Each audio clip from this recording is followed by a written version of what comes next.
بسم اللہ الرحمن الرحیم۔ مشکل اردو پڑھنا سیکھ رہے ہیں۔ اردو کی کتاب گلستان ادب کے ذریعے سے الفاظ و معانی کی تشریح کے ساتھ، اور ابھی جو سبق چل رہا ہے وہ ہے اس آباد خرابے میں، اور یہ سبق یہاں تک ہو چکا ہے اور آج یہاں سے پڑھنا سیکھیں گے۔ تو چلیے آج کا سبق شروع کرتے ہیں۔ دیکھیے، ان تصویروں میں جن کا تعلق میرے ذہنی پس منظر سے ہے، ایک تصویر میرے ذہن میں بہت واضح ہے۔ ان تصویروں میں جن کا تعلق میری ذہنی پس منظر سے ہے، ذہنی یعنی دماغی، پس منظر یعنی بیک گراؤنڈ، تو یعنی کہنا یہ چاہ رہے کہ میرے ذہن میں جو بہت ساری میری زندگی کی تصویریں ہیں، بہت ساری میری زندگی کی جو کہانی ہیں، ان کہانیوں میں سے، ان تصویروں میں سے ایک تصویر مجھے بہت اچھی طریقے سے یاد ہے۔ میرے ذہن میں وہ کہانی یا وہ واقعہ مجھے بہت اچھے طریقے سے یاد ہے۔ تو اسی بات کو اس طریقے سے کہہ رہے ہیں کہ ان تصویروں میں سے جن کا تعلق میرے ذہنی پس منظر سے ہے، ایک تصویر میرے ذہن میں بہت واضح ہے۔ واضح ہے یعنی بہت صاف ہے۔ میں ایک بیل گاڑی کے پاس کھڑا ہوں۔ میں ایک بیل گاڑی کے پاس کھڑا ہوں۔ ہم ایک گاؤں چھوڑ کر دوسرے گاؤں میں جا رہے ہیں۔ ہم ایک گاؤں چھوڑ کر دوسرے گاؤں میں جا رہے ہیں۔ ہمارا سامان بیل گاڑی میں لادا جا رہا ہے۔ ہمارا سامان بیل گاڑی میں لادا جا رہا ہے۔ بیل گاڑی کہتے ہیں یعنی بیل کو اس میں باندھتے ہیں، بیل ہی اس کو لے کے چلتا ہے، تو بیل گاڑی کہتے ہیں۔ اور میں یہ منظر بڑی بے بسی کے ساتھ دیکھ رہا ہوں۔ اور میں یہ منظر بڑی بے بسی کے ساتھ دیکھ رہا ہوں۔ بے بسی اس لیے کہ میں یہ گاؤں نہیں چھوڑنا چاہتا تھا۔ بے بسی، بے بسی یعنی اداسی۔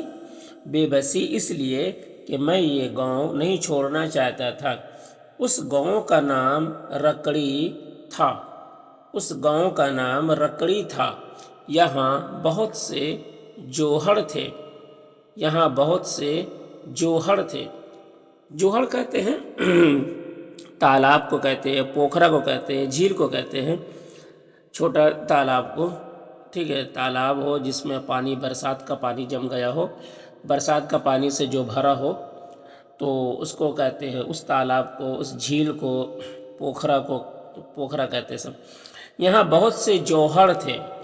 جو جوہروں میں کنول اور نیلوفر کھلتے تھے۔ جوہروں میں یعنی تالاب میں کنول پھول ہے، کنول پھول کو کہتے ہیں، اور نیلوفر یہ سب بھی پھول ہے۔ کنول اور نیلوفر کھلتے تھے۔ سب طرف بڑے بڑے آموں کے گھنے باغ تھے۔ سب طرف بڑے بڑے آموں کے گھنے باغ تھے۔ باغوں میں کھلیان پڑتے تھے۔ باغوں میں کھلیان پڑتے تھے۔ کھلیان یعنی سب غلے، جب کھیت کی کٹائی ہوتی تھی تو سارا غلہ وہاں پر لا کر ڈھیر کیا جاتا تھا، تو اس کو کھلیان کہتے ہیں، جہاں پر غلہ ڈھیر کرتے ہیں۔ کھلیان پڑتے تھے۔ کوئلیں کوکتی تھیں۔ کوئلیں یہ بھی ایک پرندہ ہے۔ کوئلیں کوکتی تھی، تو اس کی آواز کو کوکرا کہتے ہیں، وہ جب بولتی ہے تو۔ کوئلیں کوکتی تھیں۔ پپیہے بولتے تھے۔ پپیہے یہ بھی ایک پرندہ جو کوئل سے تھوڑی چھوٹی ہے، کوئل ہی کی طرح، تو پپیہے، ان کی آواز، یہ سب کی آواز بہت اچھی ہوتی ہے، کوئل کی آواز، پپیہے کی آواز۔ پپیہے بولتے تھے۔ ہرے ہرے جنگلوں اور کھیتوں میں ہرنوں کی ڈاریں کلیلیں کرتی دکھائی دیتی تھی۔ کلیلیں کرتی دکھائی دیتی تھی۔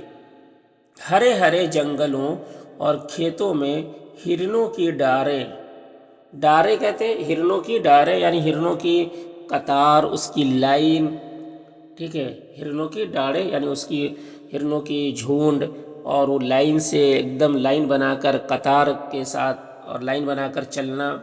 اور کلیلیں کرتی، کلیلیں یعنی خوشی سے اچھلنا کودنا، ٹھیک ہے، کلیلیں کرتی دکھائی دیتی تھیں۔